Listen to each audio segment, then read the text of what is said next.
Welcome to the second part of this video in which I'm going to talk to you about the transits of Mars and what Mars can do for you or to you, depending on how the planet is going to be positioned around the zodiac. We begin the year 2024 with the transit of Mars in Capricorn. And Capricorn is the 12th sign from yours or your rising sign. It is therefore linked to the 12th house, which represents the past. So during this period, which is going to begin on the 4th of January, and it will end on the 13th of February, Mars will have a strong influence, I would say, in accordance with the past. The past is represented by house 12. So it is a period when you will most probably need to act, because Mars represents our ability to act and react and, do things. So you will have probably a lot to do in accordance with the past, but perhaps also in accordance with health, because health is also linked to house 12. And you may have to look forward to something to do to make your health better. Most probably something important is going to be decided during this period. According to the past, when Mars transits in Aquarius, therefore in your sign or your rising sign, what you've done during the period when it was in Capricorn will definitely have a very strong influence when it is transiting in Aquarius. And that will begin on the 13th of February, as I've just said, but Mars is going to reach the position of Pluto, and that allows a decision. If you have a decision to make, which is to end something in order to begin something new, you should take this decision. We're still with the Sun in Aquarius, actually, during this period. So while it is transiting in Aquarius, in your sign, since approximately the 20th of January until about the 20th or 21st of February, the energy of the Sun is going to have a strong influence on that of Pluto as well. So when Mars enters in Aquarius, it's going to add to the energy represented by the Sun, which is the energy of life. So it's going to give life to something that needs to end. That is what represents Pluto, to regenerate, to be born again somehow. So there is a transformation that is going on, and it will need a decision on your part, some kind of action or reaction. But be careful, because you could be a bit too radical on that particular day and around that day. I would say from the 13th of February, for about 10 days, the energy of Mars is going to be very strong. So beware of that, because it could be very useful if you can handle it and use it wisely. But otherwise, it could turn against you or against your interests, because it would render you quite excessive and too impulsive, too reactive, and too radical, which wouldn't be any good. It will trigger some mistakes that you could make and that you could then regret to have made. So be careful on that particular day. And if you need any more information about what could happen, don't hesitate to visit our website and to order a reading or just a simple answer to a question that you may have. Then Mars is going to transit through Pisces. That is going to begin on the 22nd of March. So that means that from the 13th of February until the 22nd of March, Mars will be transiting your sign.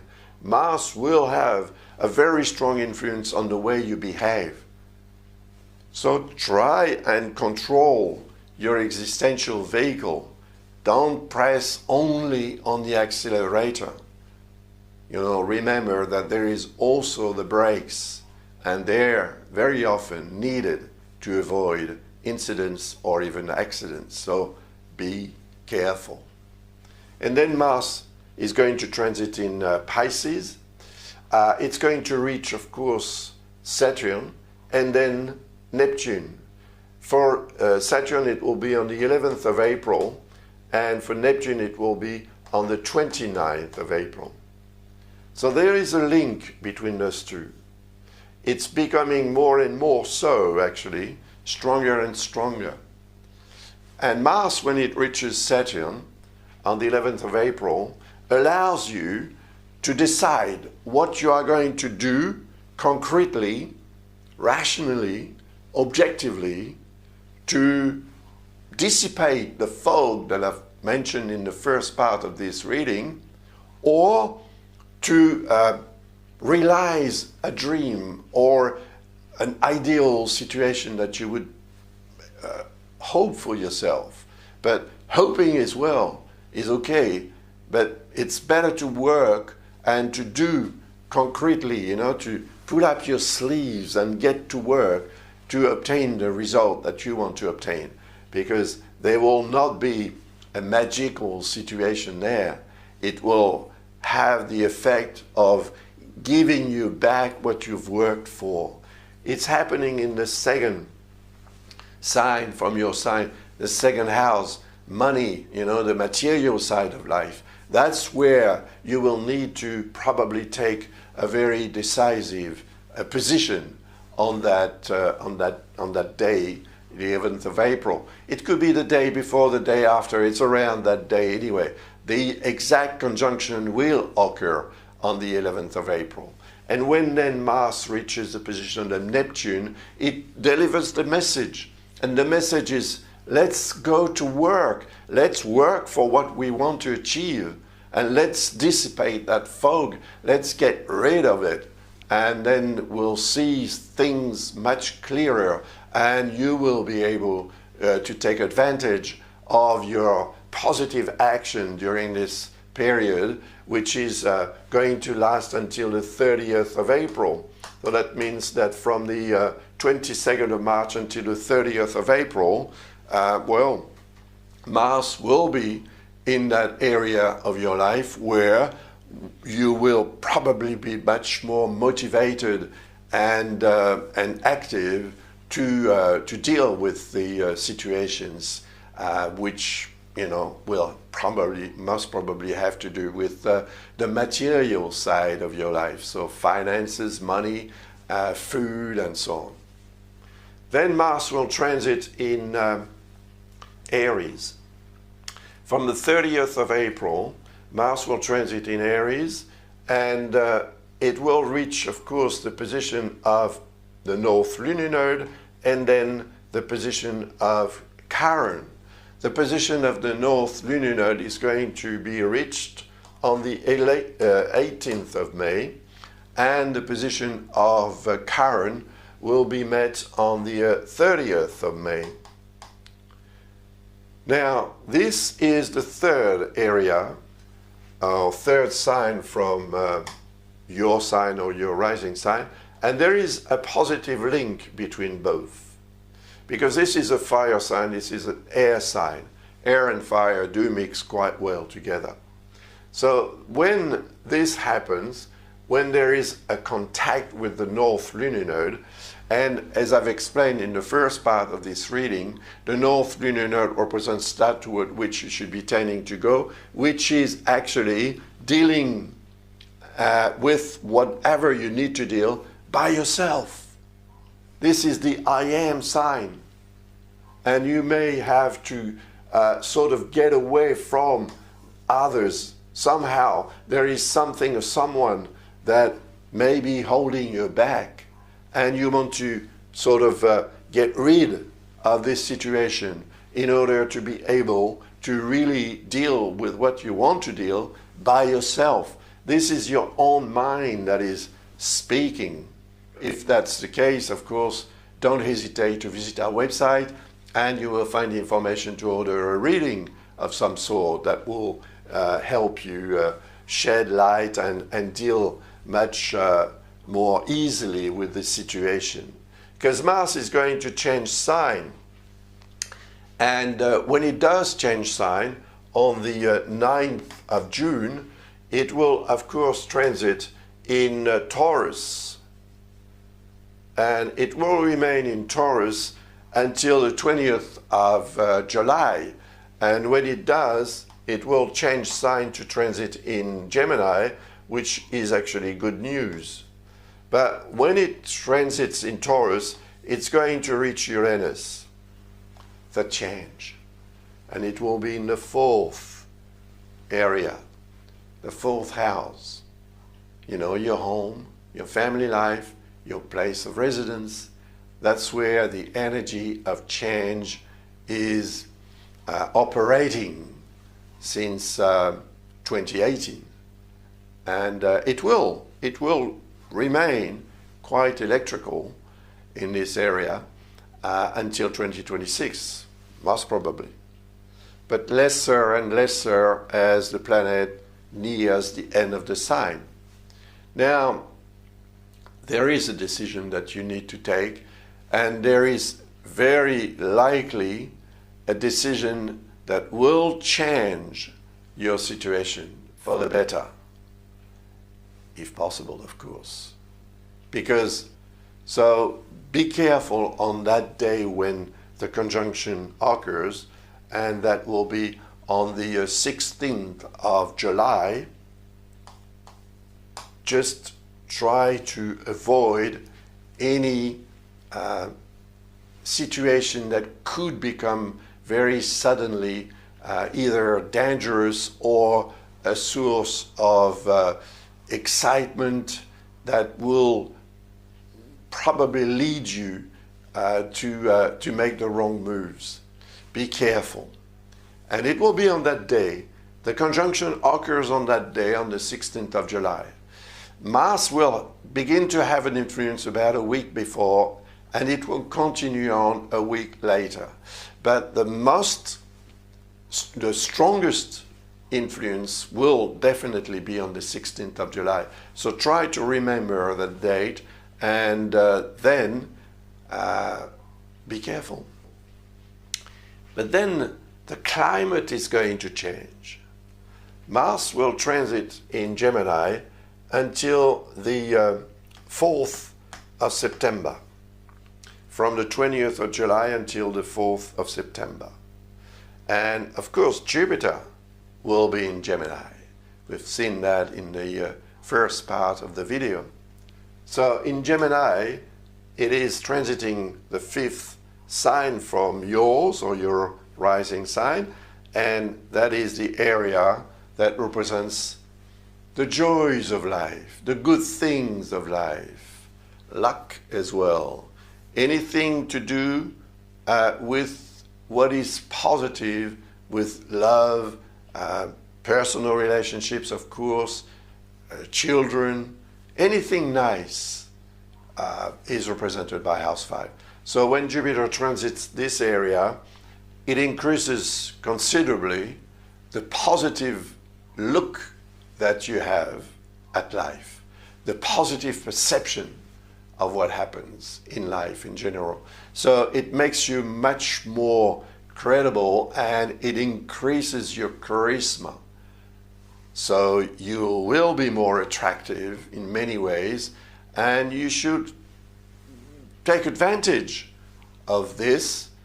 Whatever you want to do in life, whatever you have to do.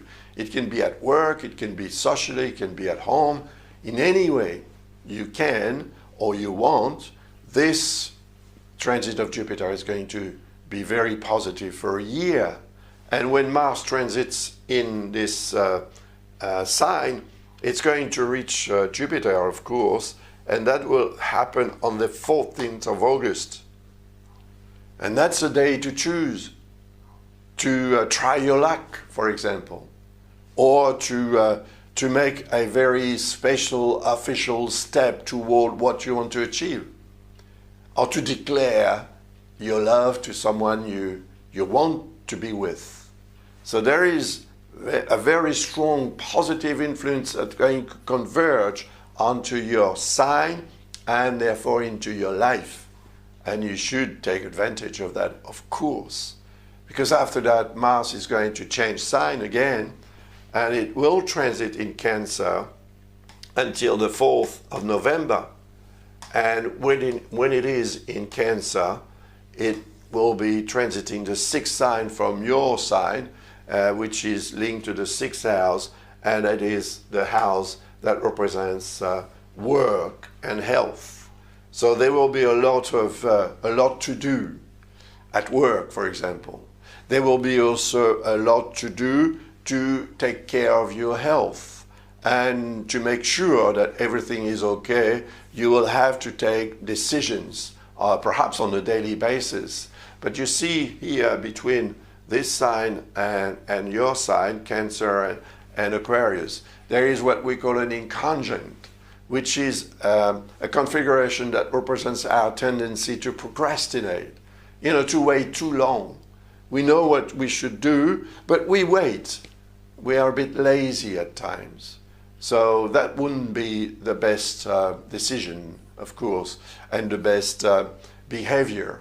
So you need to kick yourself somehow to get up and do what needs to be done immediately, whether at work or health-wise, whatever the situation, anything that is like duty will need to be taken on immediately.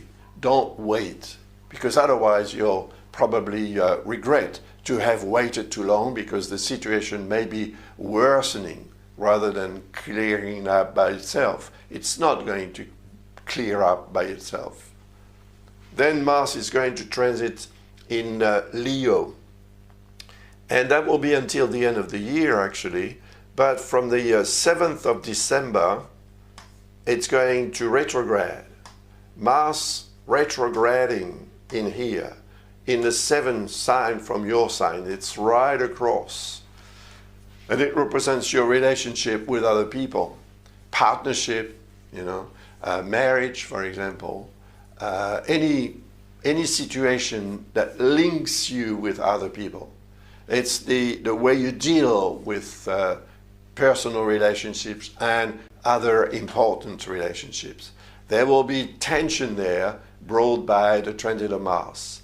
There will be tension, and there will be also on your part a need to maybe overdo it for the other person in your life. And that could create some tension, even conflict, and you could find out that you are actually doing too much for other people and not enough for yourself. So that could make you quite angry, and you could become quite impatient actually. But Mars, when it retrogrades, it makes us much less efficient in anything that we do. So during this period, just try and make it easy for yourself. Don't overdo anything, and don't get involved in something very active while Mars is retrograde, because you could be facing up the risk of making mistakes and finding yourself in trouble. Otherwise, when Mars re-enters in Leo, which will happen in 2025, the situation is going to become, again, in the area of personal relationship and other important relationships or partnerships, it's going to again become quite intense. And that intensity I will talk to you about when I make the videos for 2025, next year. So I thank you very much for your attention and for watching this video to the end of it. And I want to remind you about my books. If you're interested in self-teaching yourself astrology, don't hesitate. My books are for sale on the Amazon website in your country or region. And also, if you need a reading of some sort or a simple answer to a question that you may have, visit our website. You will find the information to require such a service. And there is also the course if you want to really get involved in astrology and learn even perhaps to become a professional astrologer. There are many Aquarian-born people in this area of work. So don't hesitate, visit our website. You will find the information about our courses, and you may choose the one that, that suits you best. Anyway, thank you very much, and I wish you a very pleasant and successful 2024. Bye for now.